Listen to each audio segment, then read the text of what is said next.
Katie Books Productions presents Lennie Gray, an audio drama, written, produced, and narrated by Earl Sewell.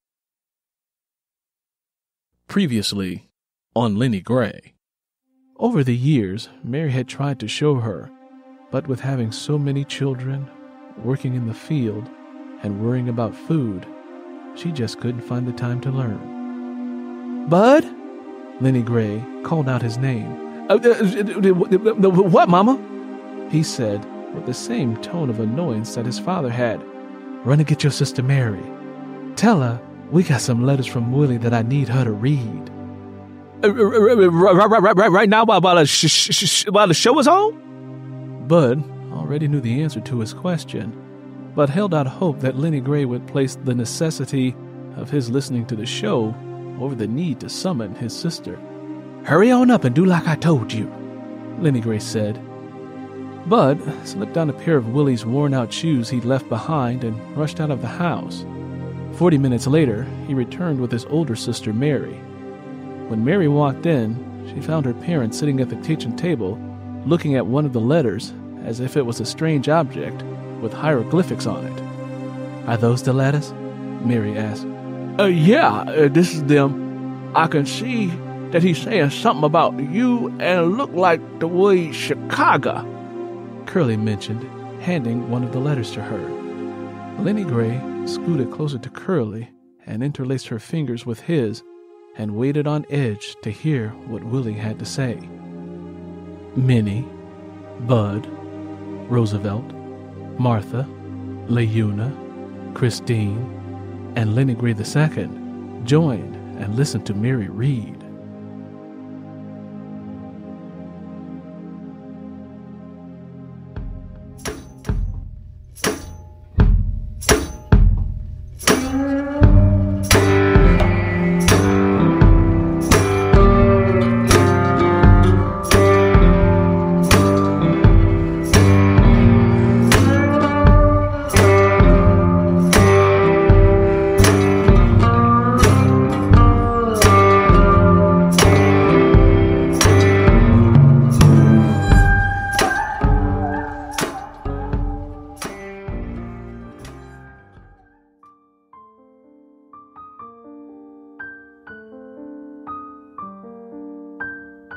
October 3rd, 1943. Dear Ma and Pa, please don't throw away the envelope my letter come in. You can use the address on the front to send me mail. You can have Mary write it and mail it for you. I'm sorry that it's taken me so long to write.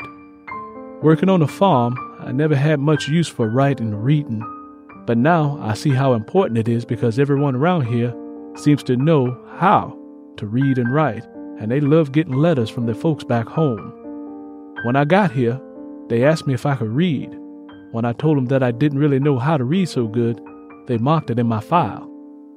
It was very hard for me to get on the back of that army truck that came to pick me up over the summer.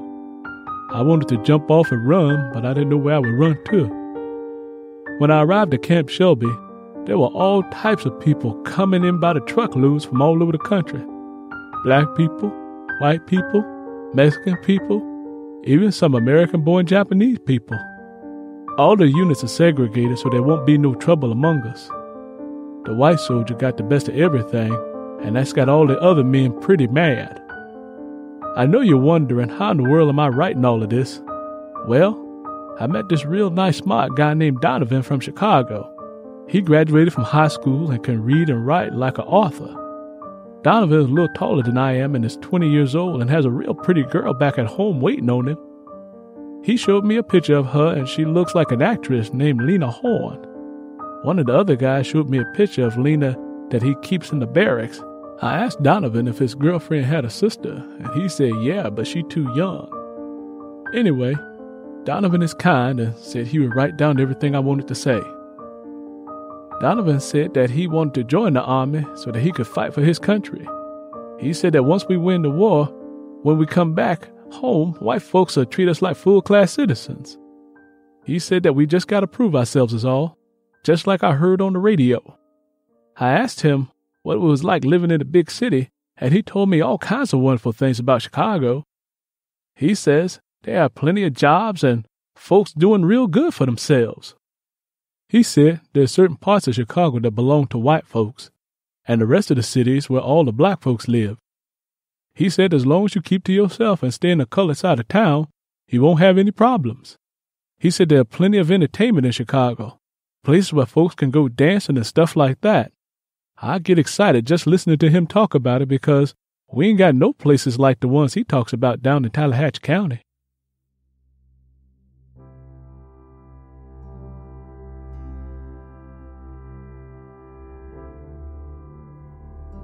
When I first got here, a white lady who was taking down names to me said, "You will answer me with a yes, sir, or no, sir.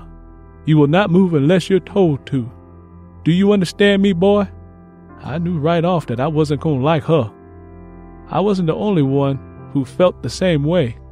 A lot of the guys said that they didn't want to be here and wondered how their lives had taken a turn for the worst. A lot of the colored guys can't read or write, especially the ones that come from the field like me. Most of us only knew that there was a war going on and little else. Donovan, as best as he could, tried to inform us what was going on and why we should want to fight. He talked about some guy named A. Philip Randolph and something called civil rights. Some of the stuff Donovan talks about sound crazy to me. He talked about stuff like ending segregation. I had to ask him what that meant. Once he told me what it was, I realized he was talking about Jim Crow. "Daddy," I told him what you said about it. I told him that you said that no one could fight Jim Crow 'cause he wasn't a real person. Donovan said that if we stuck together, we could beat Jim Crow and do a whole lot more.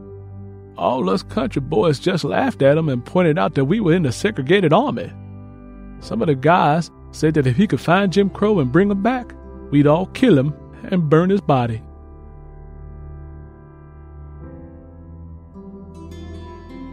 I done seen a few fights break out between black and white soldiers. One fight was really bad. A colored fella from New York was showing some of the guys his white girlfriend. One of the white soldiers found that to be offensive and snatched a photo and ripped it up. That's what started the brawl. It's pretty bad down here trying to get along with the white fellas. These white boys don't want us here, and every chance they get, they let us know. In spite of how much they hate us, a lot of us, including me, have changed our attitudes since going through training. We want to fight now, mostly because we're so angry about the way we treated. Most of us figure that if we fight, we'll at least get to prove that we ain't as dumb as they think we are. We want to be treated like we're worth something.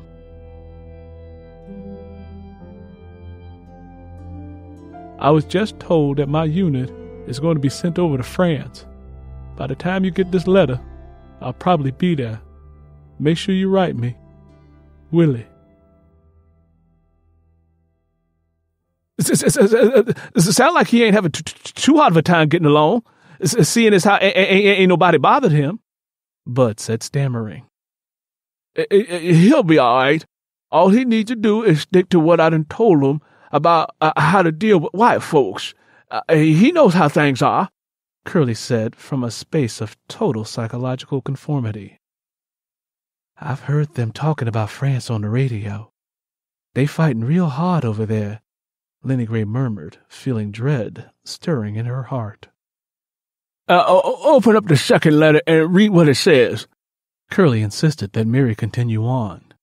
Everyone leaned in and listened closely as Mary read.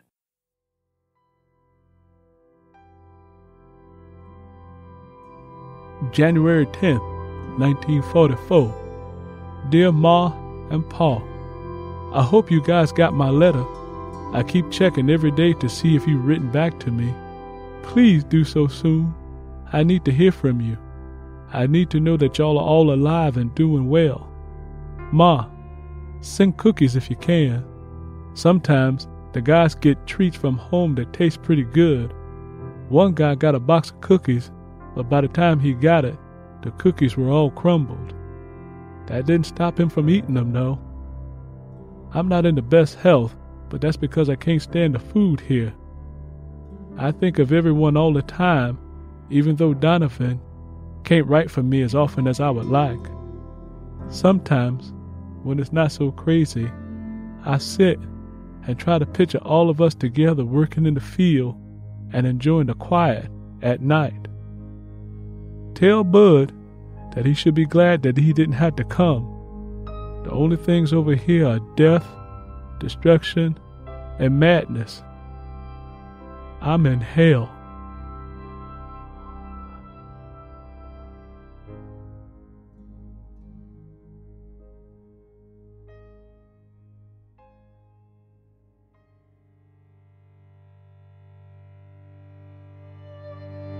My unit is a service unit that works on the front line. We in charge of picking up dead bodies, just like John, the one-armed gravedigger. Donovan and I have to run out and retrieve wounded soldiers and what's left of their bodies under heavy artillery fire. The gunfire is so loud that my ears ring constantly. When I pick up the bodies, I can hear and feel the bullets zipping past my face. I have had to pick up men who were so badly burned that when I put them on a stretcher, their skin slides off their bones. I've seen guys with eyeballs bulging out and half of their face missing. I've seen men blown completely in half and watched their bodies twitching in the mud. This stuff I see is much worse than the dead body me and Bud saw when we were younger. Whenever there's a lull in the fighting, some of the guys gather up some wood and start a fire to stay warm. It's very cold over here. At night, I hear men crying uncontrollably. It's hard to listen to, and I try to tune it out as best as I can. Sometimes, fighting happens at night, and that is the worst because I hear gunfire all around me. When the night fight happens, I spend a lot of time crawling around on my belly, trying not to get hit. I don't know how much more of this I can take, but like you said, Paul, I ain't got much of a choice. Willie.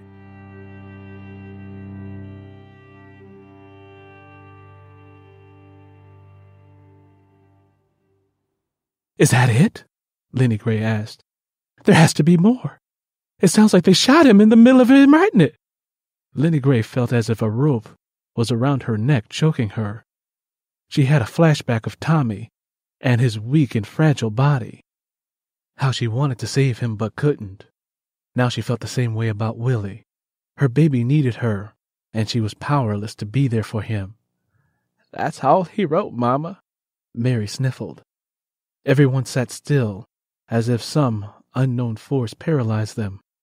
Finally, Lennie Gray moved and positioned herself on her knees to pray and cry and pray some more. Curly tried to comfort her, but she was inconsolable. Lord, why you make me suffer like this? Lennie Gray asked, continuing to cry and pray as her throat became raw.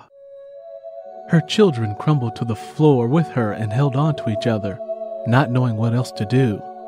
Although Willie had not died, the thought of him being around people who were shooting at him was enough to entertain the thought of death for all of them. He's strong, Lennie. He'll be okay. The boy's going through hell is all. He's going to come through just fine. I know he is, Curly said, but then stopped. The word got stuck in his mind again. Hell. He thought about John, the gravedigger, and what he had said. Then Curly felt the strange urge to drink. So he went and got himself some moonshine and got it into his system as quick as he could. How could you say something like that? Lennie Gray asked.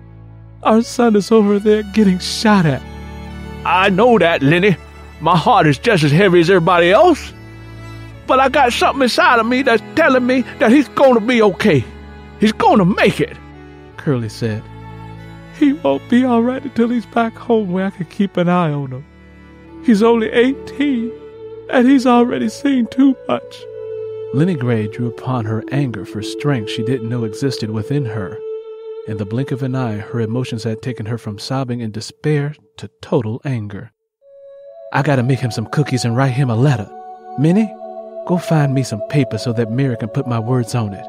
I hope I can find the right things to say that'll comfort his tortured soul, said Lennie Gray.